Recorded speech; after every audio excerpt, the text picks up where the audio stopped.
Causes love doesn't exist. Episode 13. Your grandmother didn't mention you had visit. What is it that brings you here today? Please excuse my visiting without prior notice, but I have always wanted to meet you, and I finally found the time to come here today. Why would you want to meet an old monk like me?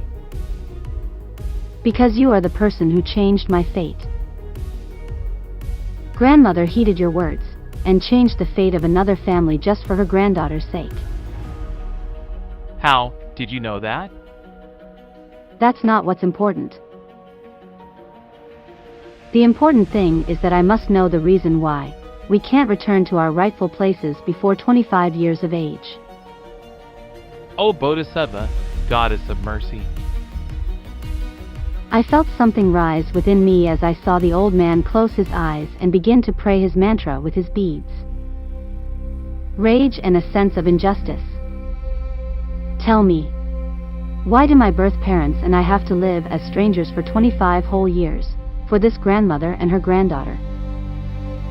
Did Buddha really teach that you can ruin another's life so remorselessly, for your own selfish gain? Grandmother is a devoted Buddhist. A devout follower of Buddha who kneels to pray after committing something akin to murder. I fail to see what part of Buddha's teachings apply to such horrid deed. It's all my fault. Being swept by my own emotions, I let slip something I shouldn't have, and that karma is my own, and no one else is to bear. Please let go of your anger. If I could, I had run and tell my birth parents the truth right now and restore our family. I know that what your grandmother and I have committed is a grave sin, and that it cannot be forgiven. Be that as it may, you cannot do as you wish. Why not? Because you think her granddaughter will die if I do that? Do you really believe that would happen? Yes, I do. But that is not the sole reason why. I couldn't turn a blind eye to that family's painful future. Please save this child, sir. I had no idea that a small act of what I thought was kindness to delay their family line from ending would result in all this. My foolish meddling may have prolonged the life of her granddaughter, but it also added to the bad karma of their family. But now I realize that my involvement in your life, and your ending up with your family, all happened according to Buddha's will. I have no idea what you're talking about. Everything will return to its rightful place in time. But please remember that you living as a member of the Kim family is a part of a greater plan from above. It sounds like you are saying that the heavens have arranged for my misfortune. All in order to realign the tangled fates, I am sure. Everything will be as they should be. I hope that you will have mercy and forgive her. The only text I received was from Ijin asking how my day is going. There was no word from my parents all afternoon. I was headed home, but I changed my mind the moment I saw the bus headed for Hannam.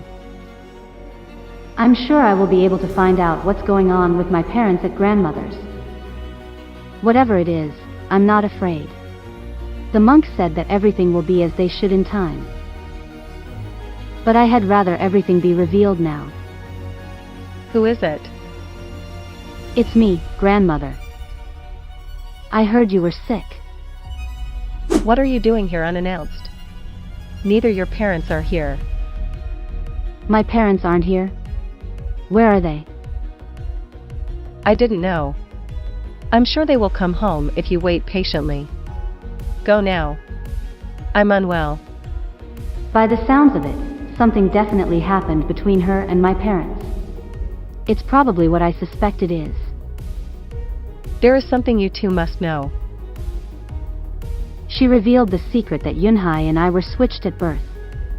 If my guess is right, why did she decide to tell them so soon? I should pick something up on my way home. Now, where could my parents be? I can't think of anywhere they could have gone. Yunhai Kim. Of all the times we could run into each other. She saw me. I don't think that was her ignoring me. I don't think she recognized me at all.